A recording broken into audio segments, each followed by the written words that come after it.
To be honest, I'm not sure how I'm supposed to take a documentary seriously when the filmmakers act like not getting an audience with the Dalai Lama is a personal slight and a sign of a conspiracy against them, but here we are.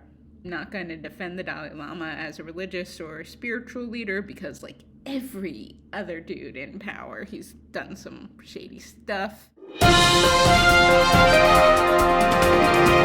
But eating meat is not one of those. That is not high on my list of issues I have with the Dalai Lama. He's a Tibetan Buddhist, and Tibetan Buddhism doesn't prohibit meat eating. It encourages vegetarianism, but it does not outright ban meat. The Dalai Lama is not the main focus of this video, nor is it the main focus of the upcoming documentary Christspiracy. No, what drives that is the question, how would Jesus kill an animal? I heard a question I'd never heard before. I'll put it this way. How would Jesus kill an animal? And all I can say is, why are you asking this question to a vegan and not a religious leader? Also, to me, the answer is pretty obvious. Jesus, if he existed, would have been a rabbi, and he would know how to slaughter an animal according to the laws of kashrut. I know that's not the answer these guys are looking for. I don't think what would Jesus do is going to be the question that's going to end the animal agricultural industry in America. Honestly, the way this documentary tries to argue its point makes me want to have a bacon cheeseburger, and I don't even like burgers. Anyway, I'm Sam.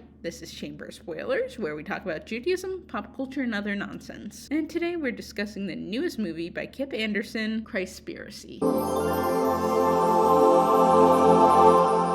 Anderson is known for his pro-vegan documentaries like Cowspiracy, Seaspiracy, and What the Health, so I guess Christspiracy was just always on the table. Anderson is the founder and president of AUM Films and Media. Most of Anderson's past movies have been made in partnership with Keegan Kuhn. Kuhn is not connected to Christspiracy, so we're not going to talk about him. Anderson's films in the past have come under fire for their over-exaggerations and scientific inaccuracies. For example, in What the Health, he made the claim that eating an egg a day is basically the equivalent of smoking 5 cigarettes a day. The film also misrepresented the risk of eating red and processed meats. While the International Agency for Research on Cancer has declared processed meat a carcinogen, it is not equivalent to smoking cigarettes. And the film also makes the argument that veganism can cure health ailments like cancer or diabetes, which I shouldn't need to tell you is the biggest load of horseshit outside the pens of the Kentucky Derby. So Anderson doesn't have a great track record when it comes to telling the truth, and it's pretty clear he has a strong vegan agenda. While Christspiracy might have one or two good points, when he tackles an interesting issue, that's not about animals. He just kind of glosses it over. And in the film, Anderson gathers a group of fringe, mostly white, mostly Christian experts to come to the conclusion that Jesus was probably a vegetarian and all of Western culture has been built on a lie. And he acts like this is some big revelation that the church is keeping secrets. That's like 2nd century news. There are many secrets that the church is keeping. I just don't think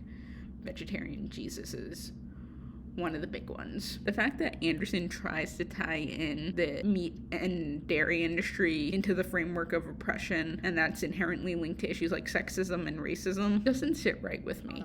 You know, we can eat them, we can do whatever we want to do with them because they're just animals. And that was the same rationalization that people use for slavery. These people aren't human, they have dark skins. This is a woman. She's not totally human. She's a woman. We can do whatever we want to do with her. Because his argument basically boils down to humans and animals are equals. And because religion says we shouldn't kill or harm humans, we should extend that same treatment to animals. And when humans oppress others, they often do so by treating those they deem lesser as animals. And that's wrong because it's wrong to treat both groups that way. His arguments basically remind me of those students at my college who tried to claim pet ownership is inherently unethical, ignoring the symbiotic relationship that humans and animals have made over many thousands of years, and that domestication, it's a thing. All documentaries have an agenda, and nobody's fact-checking this shit before it goes to theaters. The movie will be shown in theaters on March 20th and 24th. I assume it's going to be released on DVD or some other streaming service afterwards. The film does compare the Holocaust to the meat and dairy industry. They actually find one Holocaust survivor, Alex Hershaft, who makes the comparison. The use of cattle cars to transport my people to the death camps. The housing in tight wooden crates and identifying the victims by the number. Hershaft is obviously an outlier among the Holocaust survivor community, and it's obvious that the guy has a lot of trauma and a lot of things he has to deal with, so I'm not really going to talk about him. But the whole idea that it's okay to compare slaughtering animals for meat to humans being enslaved or murdered or genocided doesn't sit right with me. But if the Holocaust argument isn't my big issue with the film, what is? And that's a good question. I have 5 issues mainly with this film. 1 is the fetishization of non-Western cultures and religions. 2 is the conflations with secrets with just plain ignorance. 3, the misrepresentation of facts and timelines. 4, that actual major issues in the meat industry, mostly relating to the human workers, goes completely ignored. And 5, the whole focus comes from an anti-Semitic biblical story with little historical basis. We can't talk about this film without stating the obvious. This is made by 2 white cishet American dudes. Anderson identifies himself as a quasi-spiritual Buddhist yogi, and Waters is a former member of the Saddleback Church, which is like the biggest megachurch in the US. I don't really know what Waters' religious view is now. I think he's still Christian, but just not associated with that same church.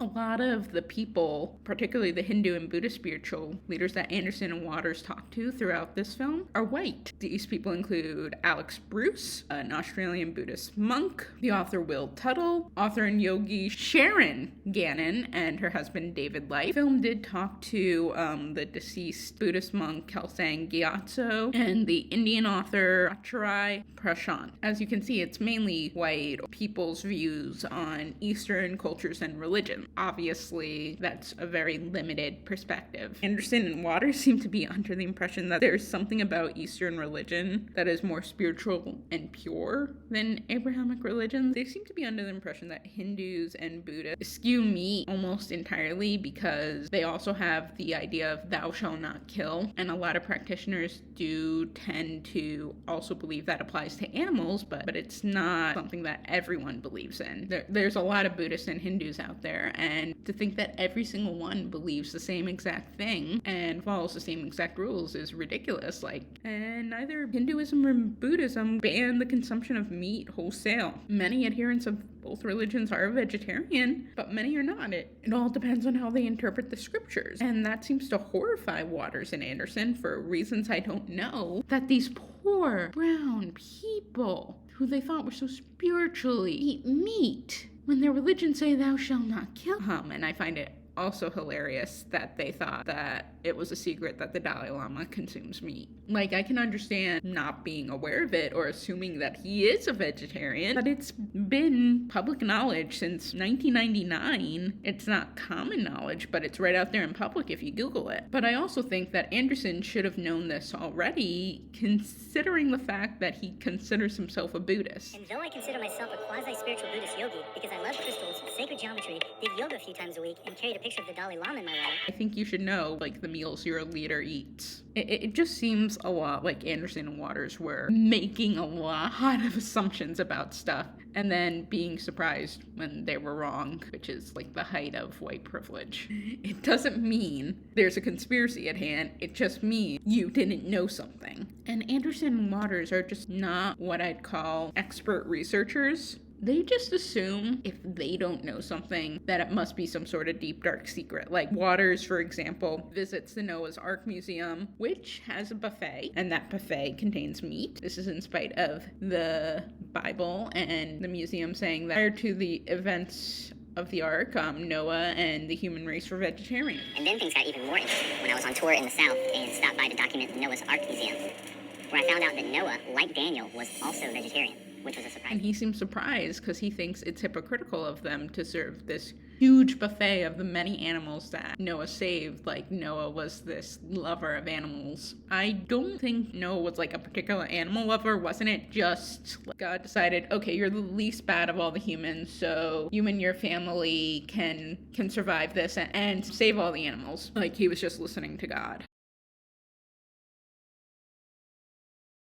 Don't get me wrong, I think it's hilarious that you can go and to this biblical museum and be like, oh, look at all these animals Noah saved, and then go on and eat a bunch of them. But is it really that different than going to the zoo and then having a hamburger? It just acts like the Noah's Ark Museum is this spiritual place that's meant to be pure and not just the worst aspects of America, like capitalism and evangelicalism. Waters also discusses the Daniel fast, which is inspired by the biblical Daniel who ate a vegetarian diet. I don't know why they call it a fast when you're still eating stuff, but whatever. And then he's like, but the Daniel plan, which the Saddleback Church created, allows you to consume meat. Yet I was shocked to find a bunch of meat-based recipes like... And I'm just like, maybe it was inspired by the Daniel fast, but they're quite clearly two different things, because one's called a plan and one is called a fast.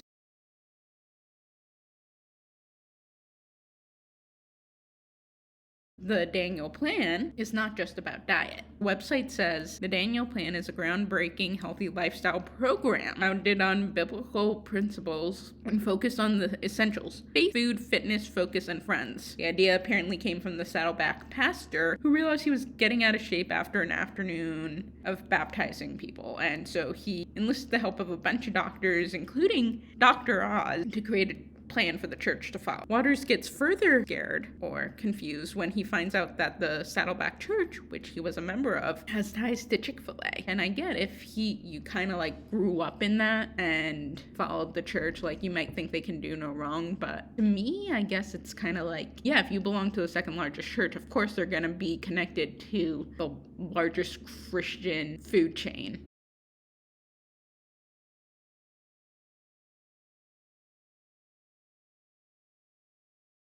I don't think there's any deep connection there, except that in America, Christianity is, especially evangelical Christianity, very closely tied with capitalism, which is something that we could definitely talk about, but doesn't really get discussed in any productive way in this movie. There's also a point in this film where Waters and Anderson go to Jerusalem to visit the ruins of the Second Temple. They want to find evidence of a drain because there used to be animal sacrifices at the Second Temple. And they're like, oh, there was so much blood that priests were like wading through it. Yet historical records do show millions of animals being sacrificed and priests wading up to their knees in blood. They claim that Waters snuck away to find the drain during a tour. And they're like, and he's like, oh, where is it? Where is it? I can't find it. And then he's like, I was standing in it. And how did he know he was standing in it? There was a sign. Cam could not find anything until he came across an informational sign and realized he had been walking through it. Last time I checked, if there's a huge sign in a tourist destination that doesn't say keep out, they expect you to find it. It's not a secret. It wasn't hidden. It's in plain sight. It's not like you went out to some place that wasn't accessible. There was a sign. They expect people to go there and to find it, and they want people to know what it is. So you're just misrepresenting shit. And you would think that a movie like Christspiracy, you might see some dissenting views. Oftentimes documentaries do try and give opposing arguments, but Christspiracy does not. They also don't provide context and only talk fringe leaders and academics who all already agree with Waters and Anderson's worldview. There's not a single dissenting voice to be heard and nobody to discuss facts. And there are like no other sources backing up the claims these people are making. No further reading, no further research. And I'm also hesitant that they're telling the truth about some of these sources because they claim one of their sources, Reverend Professor Andrew Lindsay of the University of Oxford, was fired for speaking out against the church. And while Lindsay's no longer featured on the University of Oxford's website, I'm just hesitant to believe the documentary's claims. I did email the university. I have not gotten a response yet. And also during the film, Anderson tries to claim that he's being followed or stalked for making the documentary, but doesn't have any evidence. At one point, his house is allegedly broken into,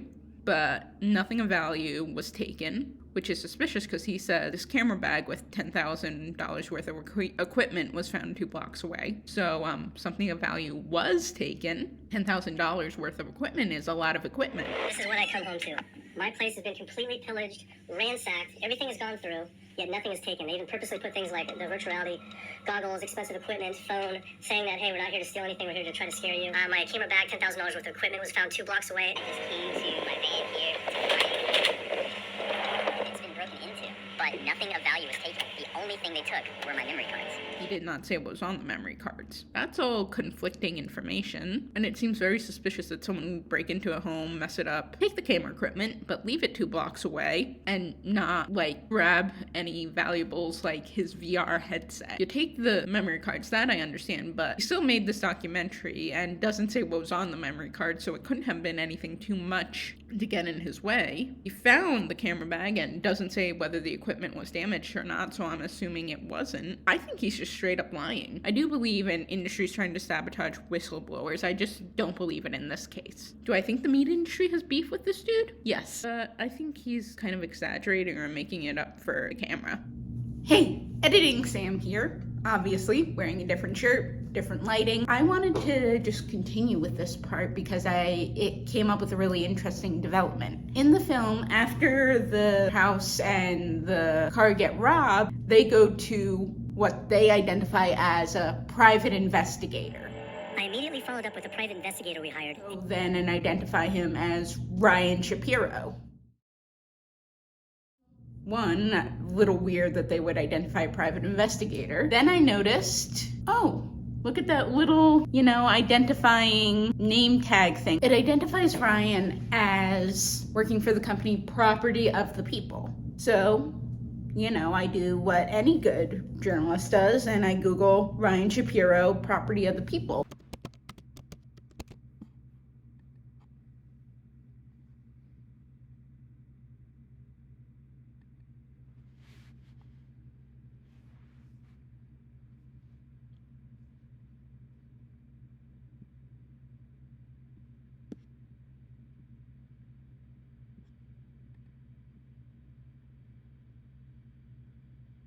Turns out, Ryan is not a private investigator.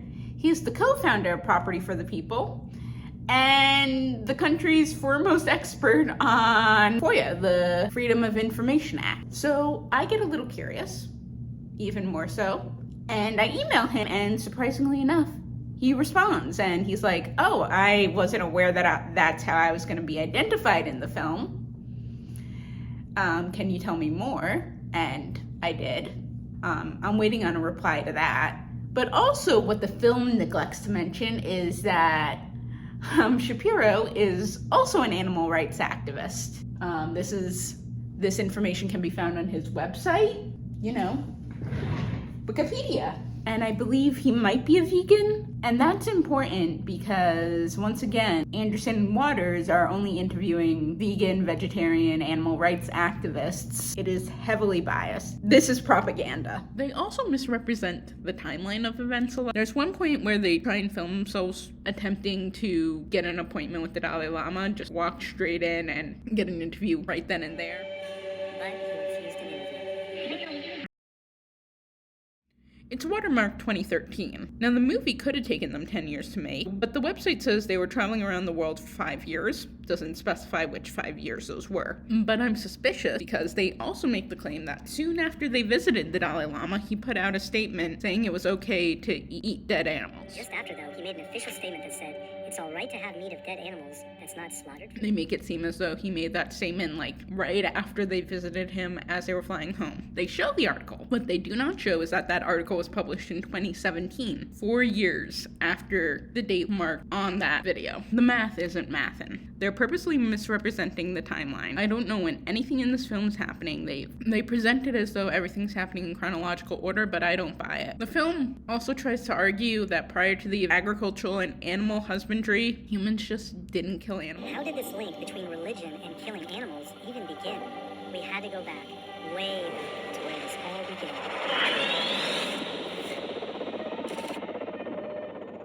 Prehistoric societies saw animals as ancestors of the tribe. They were the totems. They were sacred. I feel like I'm being gaslighted because last time I checked, we have a lot of evidence that ancient humans hunted and killed and ate animals before the advent of agriculture. Just the connection of hunting and religion, I still don't buy it because I'm pretty sure we have evidence that ancient humans had religion and they hunted at the same time. Correct me if I'm wrong. One of my bigger issues with the film is a point they bring up about the meat industry that they just kind of ignore. And that's the use of former prison inmates and immigrants as employees who are underpaid and overworked, and how working in the slaughterhouses messes them up psychologically. They kill at least about 2,000-3,000 cows a day. That's a lot of killing, a lot of blood going on. 80 hours a week, might even work more. It's really mentally disturbing. Sometimes you can have nightmares, just dreaming about slaughtering and all that, and there's always possibilities that you might just snap. 85% of them been in prison. It's just really a bad idea for a person that's been locked up for a long time. You can carry knives and blood everywhere, killing them cows or being around it. They also try and blame the domestic violence these men commit on the workplace, and These workers have the highest rates of worker injuries and among the highest rates of suicide and drug addiction and alcoholism and spousal abuse. And so they go back after work and take out on others or on themselves the frustrations and misery that they're inflicting on other living beings. them up. Like, they don't spend any time on this idea, despite it being even more relevant in this day and age when prison labor, human trafficking, and child labor are huge talking points. You could do a whole film on the illegal practices in slaughterhouses, and that would be far more interesting, and I'd be far more likely to believe you if your apartment was broken into, because that is definitely something that would upset the meat industry. But I guess since it doesn't have to do with religion or really to do with the animals, Anderson just kind of glosses it over because it's not about animals or religion, because it's about mostly brown and black people. He ignores it. He just straight up is like, okay, you don't matter, bye-bye. As much as he tries to sympathize with them, it really feels like he doesn't care about these people. Then we have the anti-Semitism. First of all, they never really define what kosher is. They talk about kosher slaughter, but they don't talk about kosher as a diet. They say kosher is a huge industry because it takes $1,000 to $40,000 for a company or food to be kosher certified. They never say if this is just for animals or the kosher industry in general, but I'm guessing for the industry in general, because there are a lot of non-animal based foods that have to be kosher certified and people who keep kosher are going to eat them. And actually, nearly 40% of all food on the market is certified kosher. Some people think kosher food is better, and some of it is just like inherently kosher. They just need to be kosher certified by having a mashgiach, supervise it. So your chips and cereals, unless they have like fat or gelatin, they're probably going to be kosher. So of course it's a big industry, and if you're already not using those products, it's worth springing for that kosher certification. Anderson and Waters seem to think that this industry is just a false flag to make people think they're buying like spiritual meat or something, and they're wondering where all this money is going, and just like it's going to just the companies. It's not a secret. Of course, yeah, you're someone who keeps kosher is just gonna be like, Jewish people aren't running the kosher industry to trick Gentiles into giving up their hard-earned money. It's just the way things are. It's an expensive process, so the meat's gonna cost more. But there's even more anti-Semitism. Main basis, I guess, of this film comes from the New Testament story known as the Den of Thieves, which is also, the Jesus and the money changers story, where Jesus flips over the tables in the temple because it's a holy place and people shouldn't be buying and selling things there. I don't know it well because, it's a Jesus thing. But Anderson and Waters try to make claim that Jesus was actually more upset by the fact that they were selling animals for sacrifice in the temple than the fact that they were changing money. Who knows? Who cares? My issue is the fact that they called the temple a mafia. Government and religion have been intertwined by killing animals for profit for thousands of years. The temple priests during Jesus' time were making tons of money from killing animals for meat and funded the Roman Empire. So the temple's a kind of a bank, really. The money that is flowing into that place is beyond belief. It's a mafia. And it's true, the temple did act as a bank because Jewish people didn't all live in Jerusalem. They made pilgrimages there to the temple to sacrifice animals because that was the center of Jewish religious life. And they often purchased animals for sacrifice there because the animals needed to be unblemished in order to be sacrificed. And if you're traveling for any significant length of time, like, animals gonna get nicked or hurt or break a leg, sick. So yeah, you're gonna wanna, have some extra money and buy your sacrifice there. And because they're coming from all over, you also gotta change the money to the local currency. It's not like a big conspiracy but because it funded the Roman Empire, meant it was a money racket, and not like temple being taxed by the Roman Empire. And they don't mention how the Roman Empire and the temple did not get along. I can guarantee you the temple did not send Jesus to the Roman Empire because he flipped over some tables. The Roman Empire saw Jesus flip the tables, got upset because that is their money, and killed him. The temple did not turn in Jesus because of his temple tantrum. Okay, the Jews did not have anything to do with Jesus' death. That is incorrect and anti-Semitic. That story today is often taught as one where the Jews are overly concerned with money and material goods, and Jesus is trying to show them the proper way to respect a holy place, which is kind of bullshit. It's bullshit because all this was being done in a part of the temple dedicated for these actions. Because they couldn't do that in a holy space, so there was part of the temple that wasn't as holy where you could have like merchants and money changers and stuff. Also, like weirdly enough, there's a point in the film where the Waters and Anderson try and find a kosher slaughterhouse to see like, oh, maybe animals are treated better there, but they can't get into a kosher slaughterhouse. I'll say no, and they're like, oh, this must be like a conspiracy against us. They don't want us to see what's really going on. When in reality, it's just that Jewish spaces aren't gonna let two rando white dudes making a documentary into their spaces. Like, even a kosher slaughterhouse is gonna be like, yeah, no, you might mess up our equipment and stuff, so we're not gonna allow you to do that. I can almost guarantee you it has more to do with the slaughterhouses worried about them uncashering something or getting hate crime than it does with having some deep, dark secret. Recashering that equipment is really expensive, and they just don't want to deal with that. Anyway, this whole movie is ridiculous because at the end, Anderson shows the audience like how similar the precepts and rules, religions, adherence to Judaism, Islam, Hinduism, and Buddhism are, and I just think that's kind of funny because Christianity, Islam, and Judaism are all Abrahamic faiths, so of course they share a lot of similarities, and Hinduism and Buddhism come from similar areas of the globe, so of course they have things in common, and of course all these religions probably influenced each other in some way. There's also some weird shit about Pythagoras being connected to the Buddha, and then Pythagoras being an inspiration for Jesus, but I came out of nowhere and I couldn't follow it. Yeah, this is easily one of the worst documentaries I've ever seen. I was once forced to watch a documentary on how Wi-Fi and cell phone signals can cause brain tumors during a college internship. I tried calling bullshit because I was born with 3 brain tumors, so if that's true, like, I should have so many tumors. And I'm like, this is bullshit. And they're like, just be quiet, Sam. Anyway, there's a lot more to this movie that I haven't touched just because I don't have the time or the ability to do it justice, and I can already feel my brain turning to mush, but don't give these people your money. If we're lucky, Baruch Hashem, it won't get on a streaming service. I'm sorry for if there are any weird cuts or I sound weird during this. I'm getting over a cold and I have been hacking up a lung. Thank you for watching. Rachel and I are so happy for your support. Feel free to click that like and subscribe button. And leave us a comment down below telling us the worst documentary you've ever seen. Maybe we'll talk about it sometime. And yes, I am still working on that Holocaust fanfiction video. I hope you have a good morning, afternoon, evening, whenever you're watching this. Really hope you enjoyed this.